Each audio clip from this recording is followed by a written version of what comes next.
So good afternoon and welcome to today's class on Monday, where we talk about the Torah reading of the week, and we are now up to the 20th Torah reading in the book from the beginning of the Torah, the 6th Torah reading of the book of Exodus, and we continue to learn about the building of the tabernacle and the construction of the tabernacle and the instructions that God gives Moses to the Jewish people about the building of the tabernacle.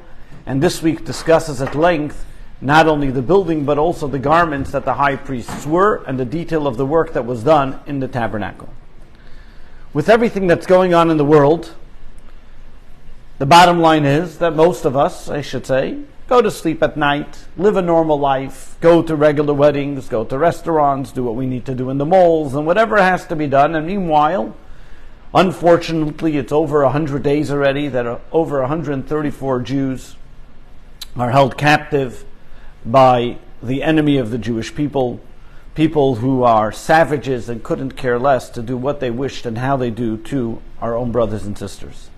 And the question that we sometimes need to ask ourselves is, how is it that we can just live our normal lives, go on with our day-to-day activities, while in the Holy Land the greatest catastrophe of our time is happening with such terrible things going on? In 50 years from now, your children will ask you, or in 10 years from now, or in 5 years from now, and your children will ask, what did we do to be able to save, to help these people in captivity? And we'll say, well, we went on with our life, and everything was good, and everything walked on. And you have many legitimate answers. You can say, well, what do you want me to do?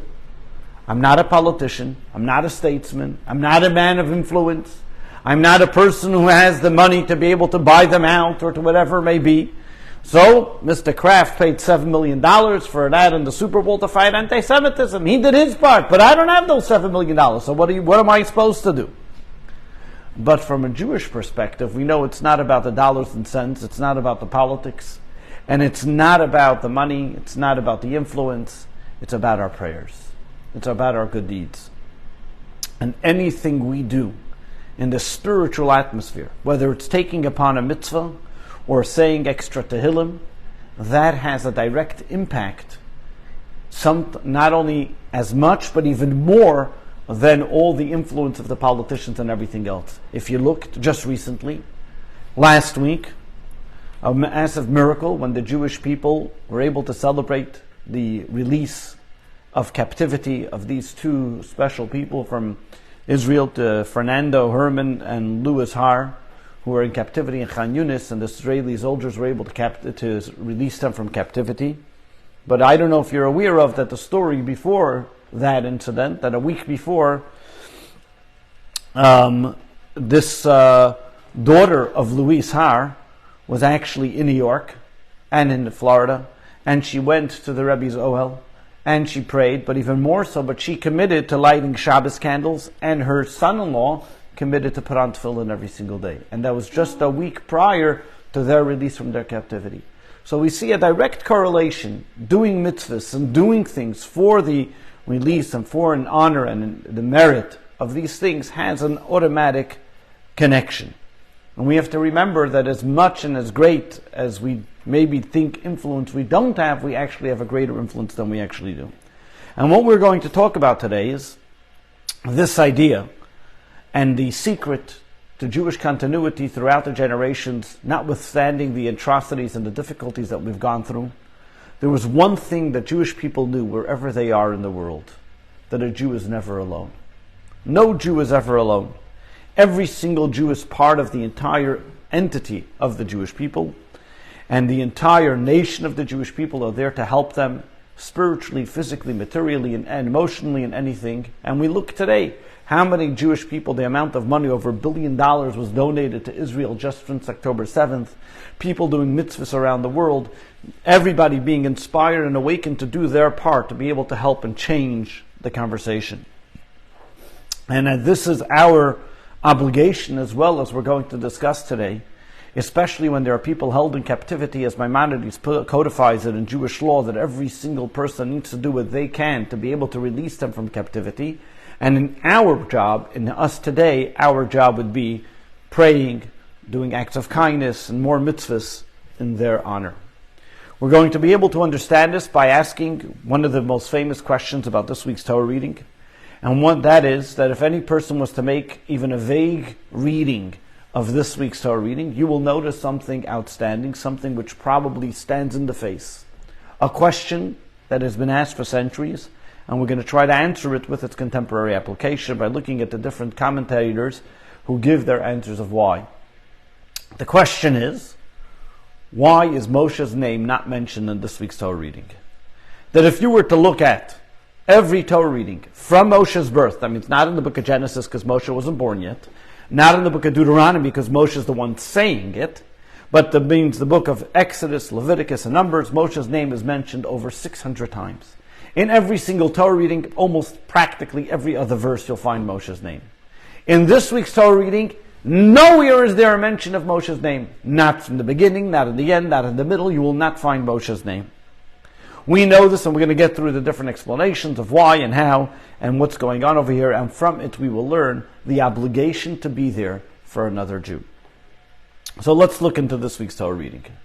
As we mentioned, this week's Torah reading tells us about the construction of the tabernacle. Last week we learned as God tells Moshe about the actual vessels that were built, the walls, the curtains, the covering, and all the different details of the building of the tabernacle. This week it moves over to a step later, which now the first part of the Torah reading tells us about the oil that was used in the Torah reading, and then it tells us about the garments that the Kohen Gadol wear, special 8 garments that he wore only in the Holy Temple, what it was made from, the special breastplates with the stones, what was carved in them, and as well as the garments that was used by Aaron's sons, and eventually the Kohanim of every generation. And as we read through the Torah reading, while in last week's Torah reading it tells us about the vessels, this and Moshe's name is mentioned, classic way how Moshe's name is mentioned, and God tells Moses saying, and then Moshe tells the Jewish people. In this week's Torah reading, as we heard, there's 0 mention of Moshe's name. And you would think if Moshe was the architect of the entire building of the tabernacle, the one that was going to be in charge, the manager of the construction of it, the building of the clothes and the making of the clothes, his name would be mentioned someplace, somewhat about it. But Moshe's name is not mentioned, not by any word about it, not by any commandment, not by any mitzvah. There's 0 mention of his name. In the beginning of this week's Torah reading, it starts off, the first word of the Torah reading is, and you, Moshe, command the Jewish people to bring oil. It doesn't say the word Moshe, it just says, and you. And you will command the Jewish people that they should bring oil to light the menorah and for the anointing oil.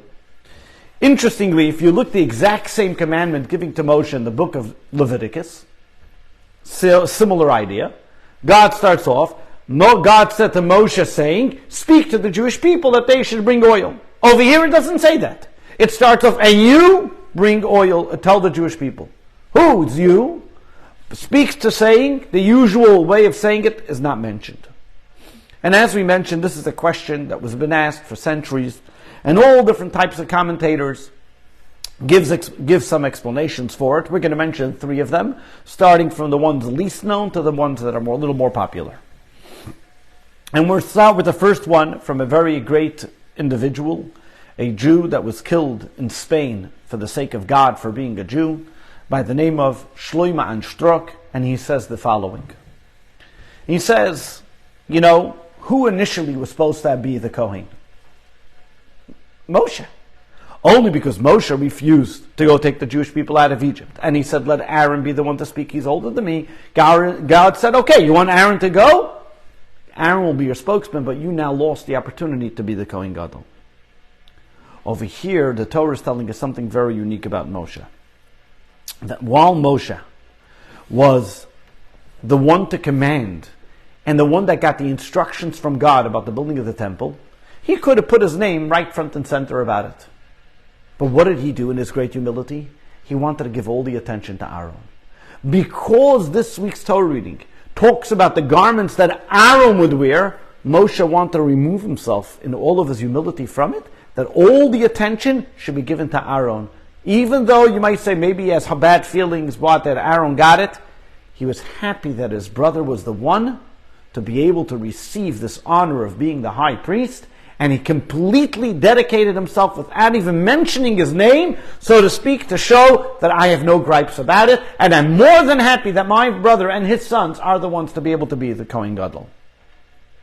And being that this Torah reading talks all about the preparation of the Kohen and the Kohen Gadol, Moshe removes himself from it, saying, the honor is all theirs.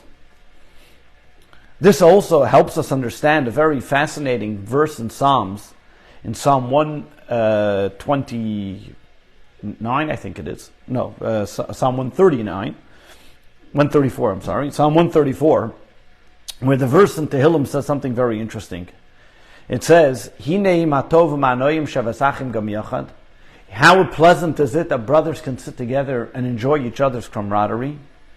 And it says, continues, Ka'ashemen atoiv, like the good oil, al haroish, that drips down, yored al azakin, that drips down on the beard, zikan Aaron, the beard of Aaron. Sheyored al pimidosav, that goes according to its attributes. Why does the verse say it goes down on the beard of Aaron, his beard of Aaron? Why twice the beard? What's it telling us here? And over here, one of the great commentators says something very fascinating. What does it mean, true camaraderie? What does it mean, people really getting along together, Shevas Achim Gam Yochad, to see brothers celebrating and enjoying each other's company? Sometimes, I can sit and enjoy each other's company, but in your mind you're saying, I wish I would have been there. I wish I would have been getting it. I'm happy for his reward, but it would have been nice if I also would have got the reward. But over here the Torah is telling us, no. Over here, when Moshe saw the oil drip down on Aaron's beard, because they put the anointed oil on his forehead and they made him the Kohen Gadol, he was rejoicing as much as Aaron was rejoicing.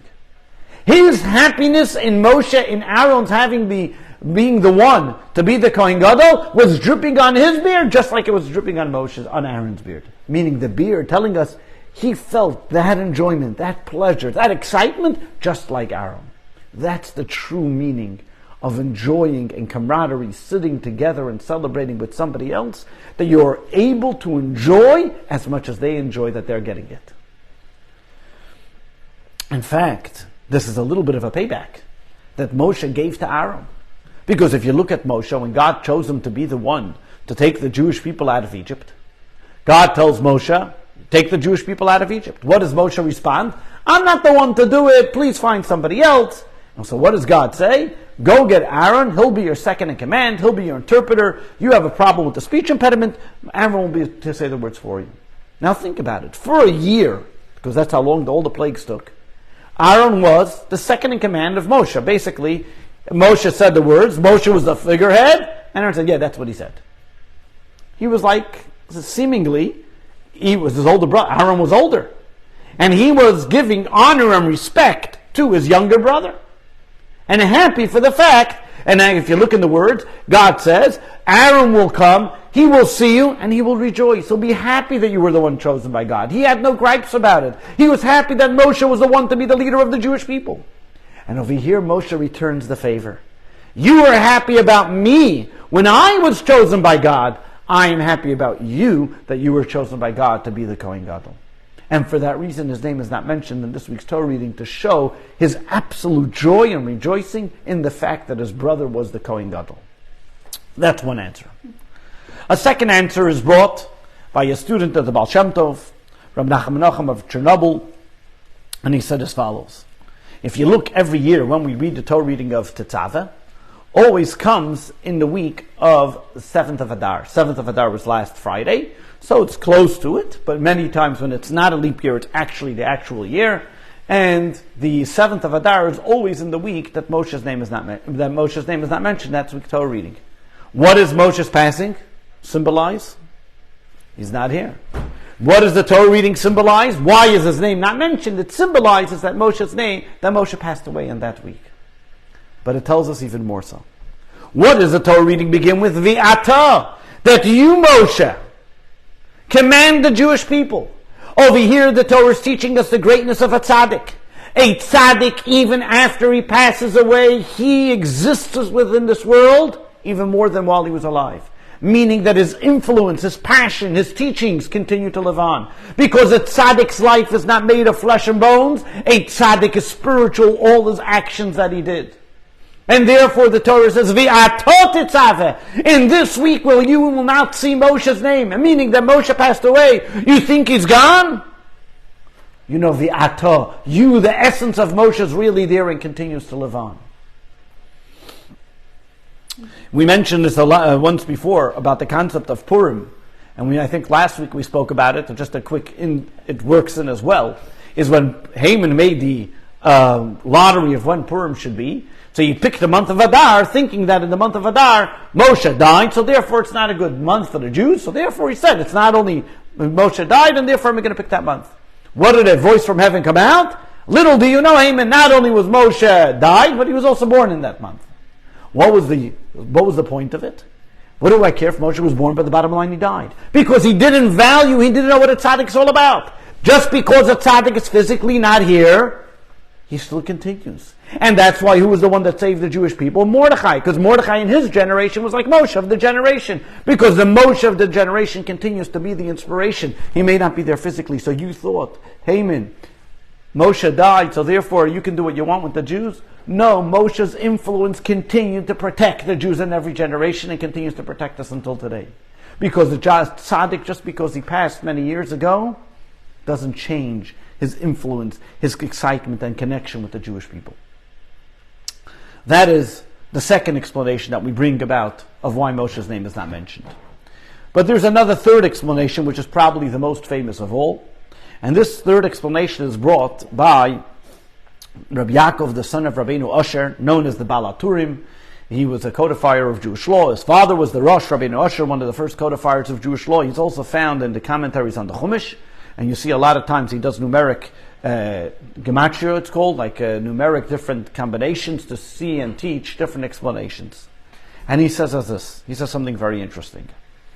He says the reason is because this is more of a mystical reason. The reason why Moshe's name is not mentioned in this week's Torah reading has to do with the words he said. Because if you look at the way God created the world verbally by saying, let there be light, and there was light. Speaking creates things. As much as we want to say, well, it was only a few words, it's only this, it's only that. Words have power. How much more so, words of a tzaddik having a greater power. To the extent, the Talmud says that there's an angel that takes all the words that we say and holds them in a special bank, and if something happens, he's going to be able to bring it to prosecute against us. You know, like today with the computer, you put something, there's no erasing it. The same thing is also whatever you say, as in the words of King Solomon, even the birds of the heaven take your words and bring it to the other side of the world. You can never take them back. The words we say are always out there. And therefore, the words that we say, the same way God created the universe and said words to create the universe, when we say words, they have an impact. When a tzaddik says words, even more so. So let's go to the words that Moshe said. If you can recall the story of the golden calf, which we're going to read about in 2 weeks, next week, in the Torah reading of Kisisa, it tells us about the Jewish people made the sin of the golden calf, and because of that, God wanted to destroy the Jewish people. Moshe says, 1 second, God, you want to destroy the Jewish people? Here you have a proposal. Or not only a proposal, or a threat, if you want to call it. You destroy the Jewish people, wipe me out of your book. I don't want to have anything to do with it. What is he saying here? If you're going to forgive the Jewish people, he tells God, fine, we can continue working. We can have a wonderful relationship. But if you're not, then I don't want to have anything to do with it. Erase me from the Torah. I don't want to be mentioned in a Torah that talks about the destruction of the Jewish people. Now, because Moshe uttered the words, erase me from the Torah, God had to fulfill it to a certain extent. Which part of the Torah did he have to take it out of? He took it out of this week's Torah reading. In this week's Torah reading, you don't find Moshe's name. But what did God do? What did he start the Torah reading with? V'ata, I knew. The Torah reading that's directed most to Moshe, that's the one that he took Moshe's name out of. There are someone who explain as well, if you look at the word, misifrecha, the word that he says, erase me from your book. Misifrecha, and then from your book, chaf. Chaf is the number 20. Parshas Tetzaveh is the 20th Torah reading. Take me out of the 20th Torah reading if you want to go a little deeper in the explanatory way of looking at things. What does God say? God acquiesces. He says, okay, Moshe, I forgive the Jewish people. And he forgives the Jewish people. That's the day of Yom Kippur, that we're forgiven for eternity, that every single year on the day of Yom Kippur we have that day of forgiveness. Even though God forgave the Jewish people, still in all, God then had to keep a little bit of what Moshe said and took him out of this week's Torah reading. That's the well-renowned, known explanation given by the Baal HaTurim. The Rebbe's father, Rabbi Lev Yitzchak Schneerson, goes a step further from a Kabbalistic angle and looks at it from a different perspective. And he says as follows. He says, in fact, this was not a punishment that Moshe was saying. This was actually a demand that Moshe asked of God. What was Moshe saying? Moshe said, listen like this.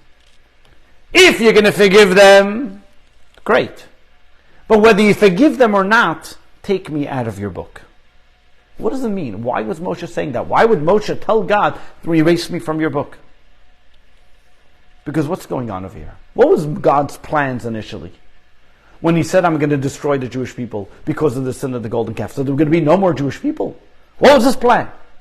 So if we look a little deeper into the Torah, we look and we see in next week's Torah reading that God first tells Moshe his plans. I'm going to wipe out the Jewish people and I'll rebuild them from you, Moshe. You and your family and the people that didn't serve the golden calf, that will be the future of the Jewish people. So Moshe said, 1 second. No, that's not the way it works. The only reason why I'm alive and I'm a Moshe and I'm a leader of the Jewish people is because there is a Jewish people. If there's no Jewish people, then there's no need for Moshe. You can't have a Moshe that's going to go into the land of Israel and going to be the future of the Jewish people if there is no Jewish people. Me and the Jewish people are one. Moshe saw no place for his life without the Jewish people.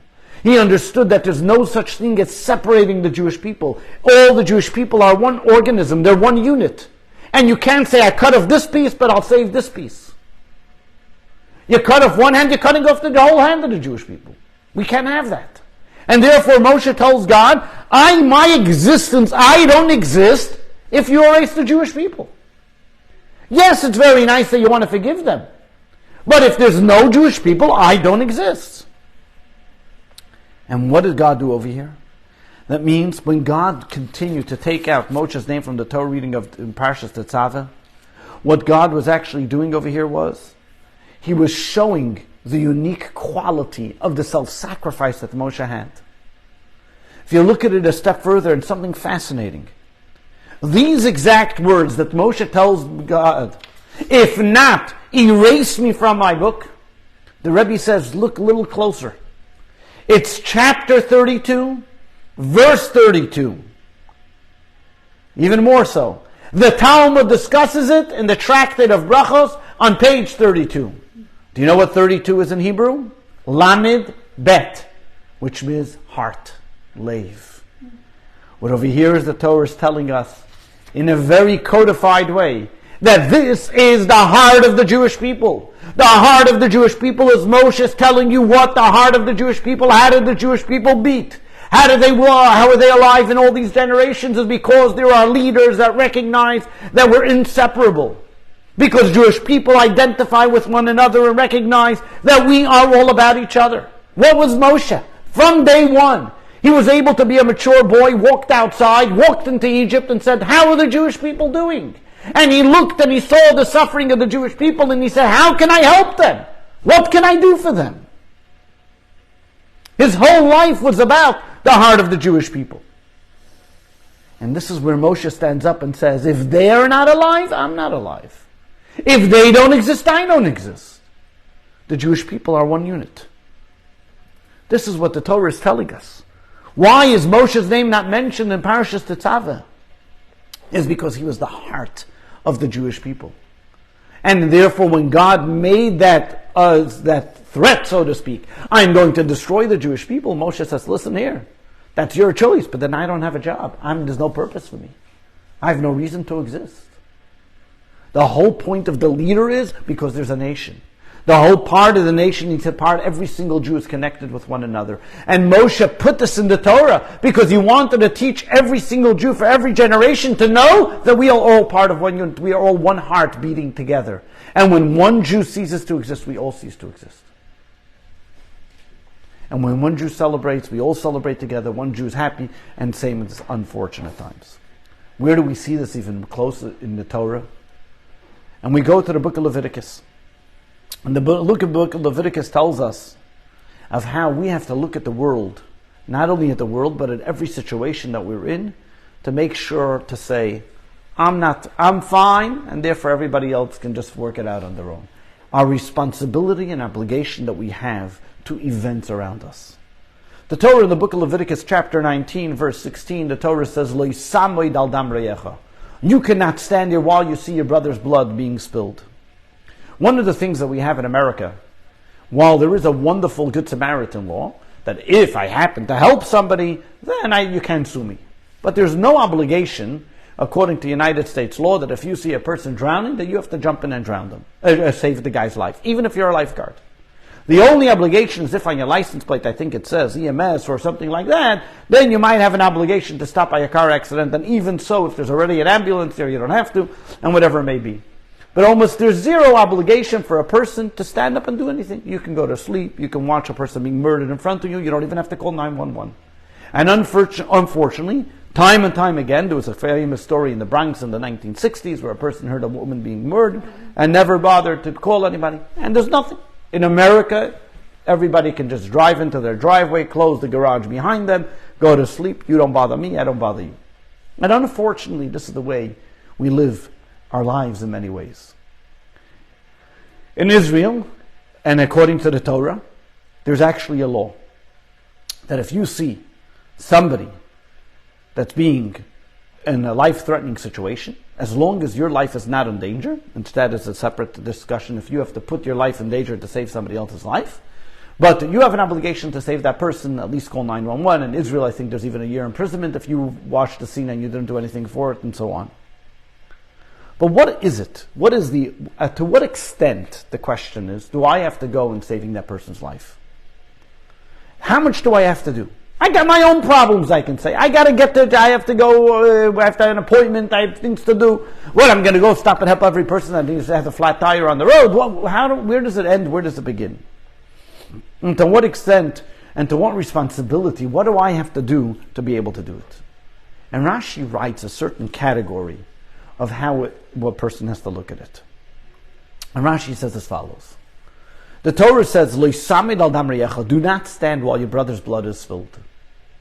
And Rashi explains as follows. You see him being killed, and you are able to save him. What does it mean you see him being killed? What if I turn the other way, then I don't see him? What's the prohibition if I see him? In fact, it's a fascinating law in Jewish law.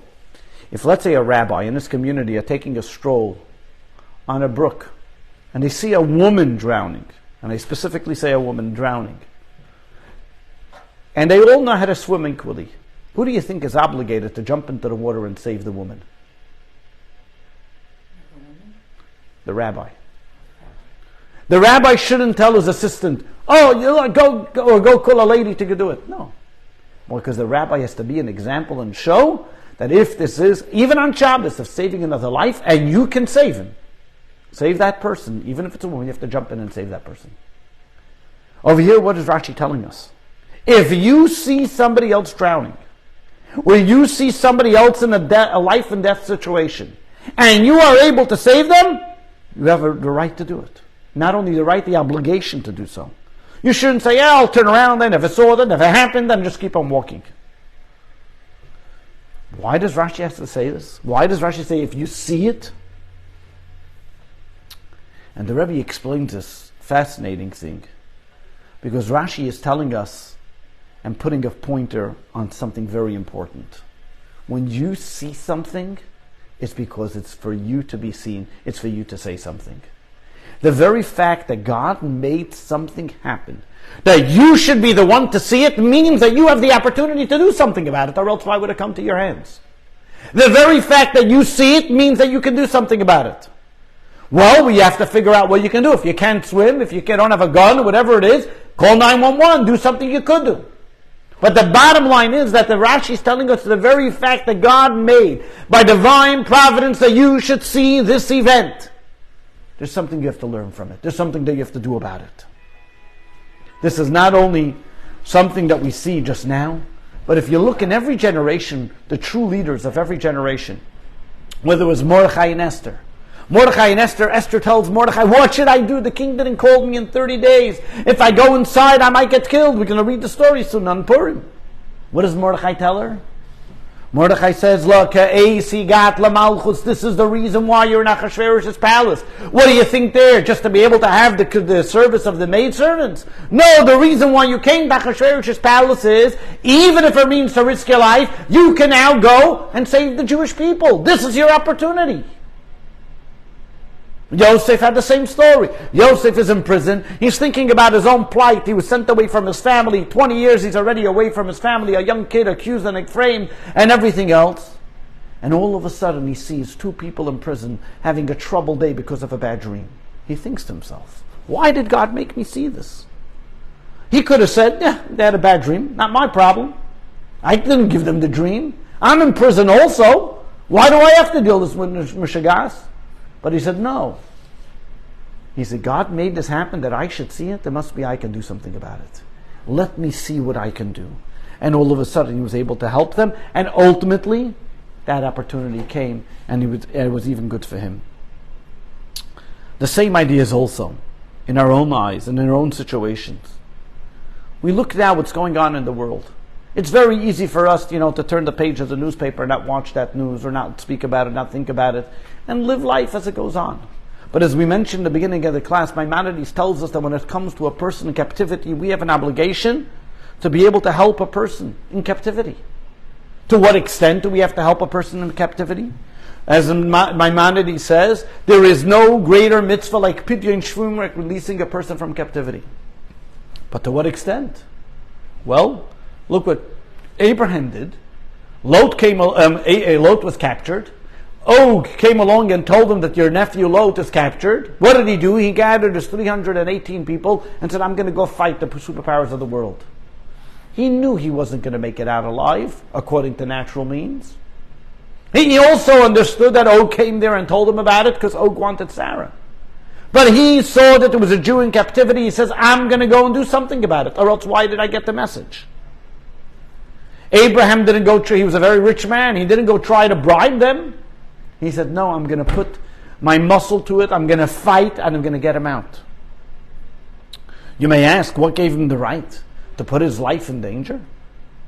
Well, Abraham was a person who understood the opportunity of recognizing that this was for the sanctity of God's name. This wasn't just, taking Lot, but they were taking Lot because they wanted to show a rebel against God. And therefore, Abraham did this because he was said, when I redeem Lot, if I bring him out of captivity, if I bring him back home, this will be the greatest sanctification of God's name. And he was right. Because when he did bring him back, what did they say? Wow. And he refused to take a reward from them. They said, this must be a great God. And that only made him more popular, and he was able to sanctify God's name because of it. Why did Abraham do it? Because it was premeditated. He had an idea, he had a plan. He had a heart. And when you have a heart, you feel for another person. Moshe had a heart, felt for the Jewish people. Mordechai had a heart. Esther had a heart. Yosef. When we have a heart, we recognize and we feel like that we can do something that we are obligated to do, and we feel an obligation and a connection to it. It's so important. And we see this even more so. And again, in every time, in every generation, we have the obligation that we tell us that we should be there to release the captives. We have an obligation to release those hostages. How do we do it, you may ask? How does one go about it? What are the obligations, the legalities of it?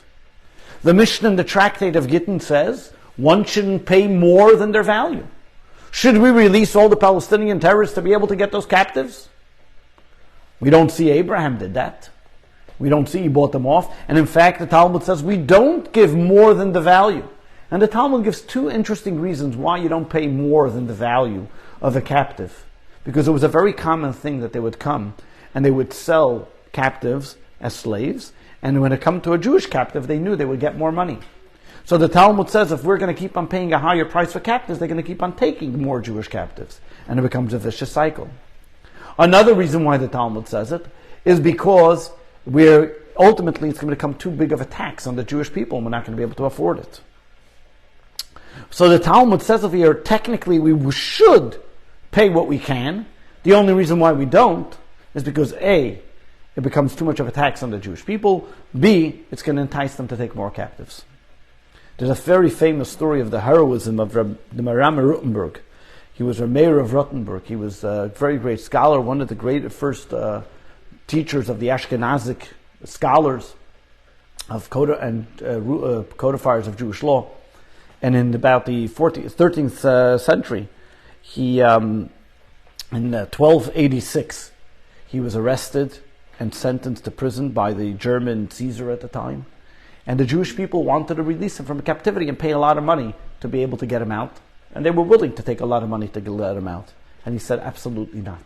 Because if you do this, then the next one's going to take the next rabbi, and they'll want again. And it'll be a vicious cycle. And they'll always be taking rabbis and putting a tax on the Jewish people. And he didn't let them do it. For 8 years he sat in prison. He died eventually in prison. And even after his death, they didn't want to let his body out. Until a person, very wealthy individual, came along and said, that's it. I'm not going to stand for this anymore. And he paid them, and he got the body out, and his body was complete, and then they buried him. But he did not allow, he said, you're not allowed to. I'm not going to allow my body to be able to be released because I don't want that they should start a certain type of, cycle that they should do this. On the other hand, the Mishnah talks about because of financial reasons. In many cases, when it's financial reasons, it depends what the situation is. However, when we talk about a terrorist act, what are we concerned about? Where a person's life is in danger. Even then, there are many different commentators and codifiers of Jewish law and says when the life is in danger, you can expend all the money to be able to get the person's life out. Well, then why haven't they done it? What's the reason for this is? Rabbi Yeshua ben Chananya says, and where do we find this in the Talmud?